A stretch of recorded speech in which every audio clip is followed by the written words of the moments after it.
Good morning. Thanks very much for joining us. You know, we're just days away now, 9 days to be exact, from municipal election day here in Massachusetts. And that not only marks the date for some important elections, but sort of the unofficial starting gun for the run-up to November of next year, when we're going to have, among other interesting races, contests for governor and for U.S. Senator. Here to talk about at least some of that with us is the chairman of the Massachusetts Democratic Party, Gus Bickford. Hi, Gus. Good to see you. Thank you for having me. So last time you were here, you were making the case that local voters who don't like President Trump should gear up to get rid of Governor Baker next year because their mutual party affiliation somehow compromises Baker. Is that still your position? Very much so. I mean, we just saw an example this past Thursday where the president talked about the emergency announcement on the opioid crisis, which many of us have known about for years, and he's just recognizing it now, but he put no money behind it. It's like... You're talking about President Trump. President Trump. And Governor Baker's on that. We did ask for him to resign for that commission for this very reason.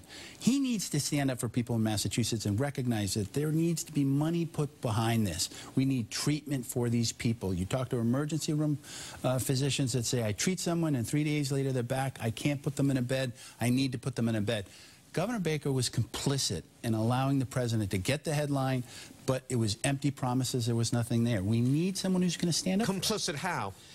Because he was just because he's on the commission? Yeah, well, because he Can he do more there than walking away in a huff? Well, two Democrats who are on the commission did. They said this is a sham, these are empty promises, and so the governor didn't do. So we'll see, because they did a little bit of a bait. What are we going to see in 10 days?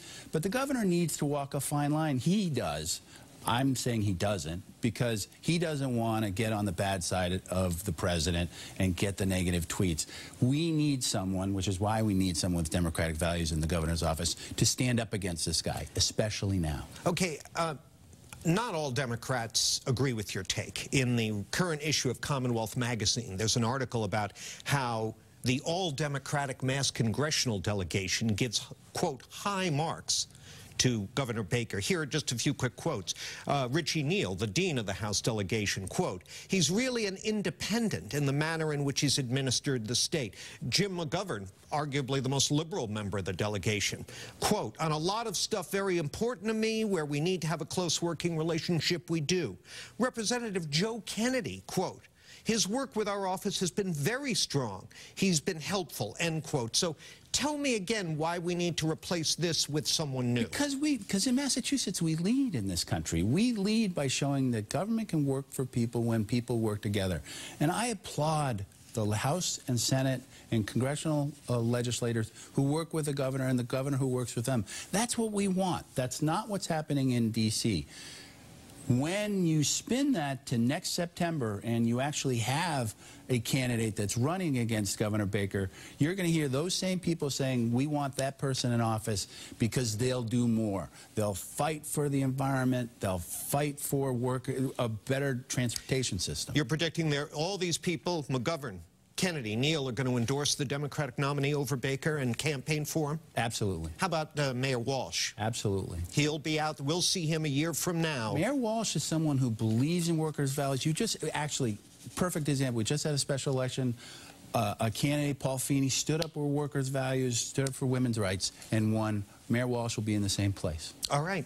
We will see, won't we? Yes, we will. And we'll take a quick break and continue our conversation with Gus Bickford, chairman of the Mass Democratic Party, in a moment. Stay with us. Welcome back. We're talking with Gus Bickford, the chairman of the Mass Democratic Party. And Thursday night, actually early Friday morning, Gus, the Mass State Senate approved a sweeping reform of our criminal justice system. Now it goes to the House. That'll be interesting.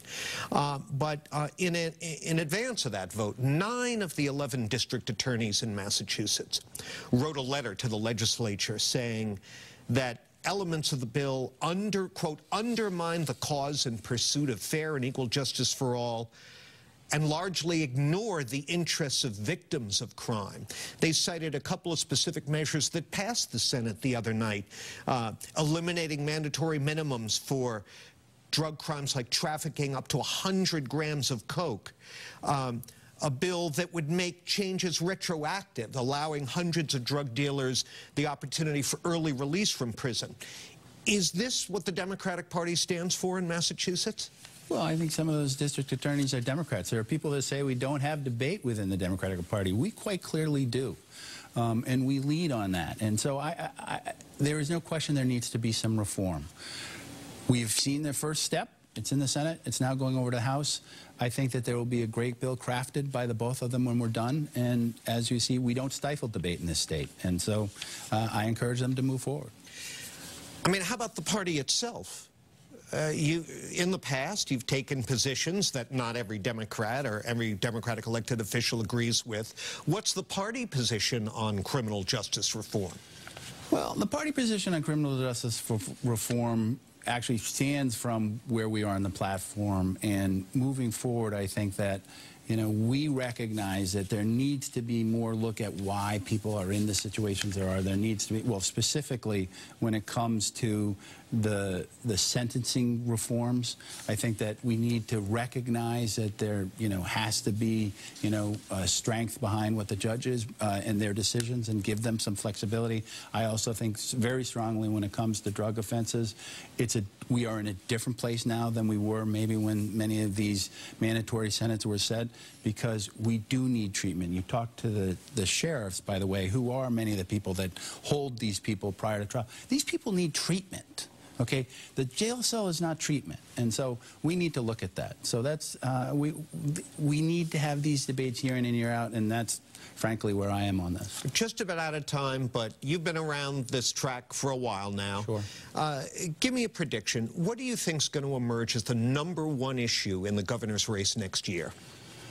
I think it's going to be women. I think it started last January when Charlie Baker was on the wrong side of the street, and 175,000 people were women, and other people were on, you know, in the Common with Elizabeth Warren and everybody else standing up for what's right. Charlie just supported a candidate in state senate that was rolling back Planned Parenthood, wanted to redefine marriage between a man and a woman. Human rights, people rights. Charlie needs to stand up for us, and that's going to be a significant issue, as well as transportation. So you're going to make him the issue. Incumbents tend to be he needs to stand up. We've been saying it to September. Our hashtag is Speak Up Charlie. He hasn't spoken up for the people of Massachusetts. He needs to. Thanks for being here. Thank you for having me. Always good to talk to you. We'll talk to you again soon. And by the way, we'll be talking with the chair of the Mass Republican Party in the weeks ahead here in this time slot. But for now, I'm going to send it back over to my colleagues for more WBZ News.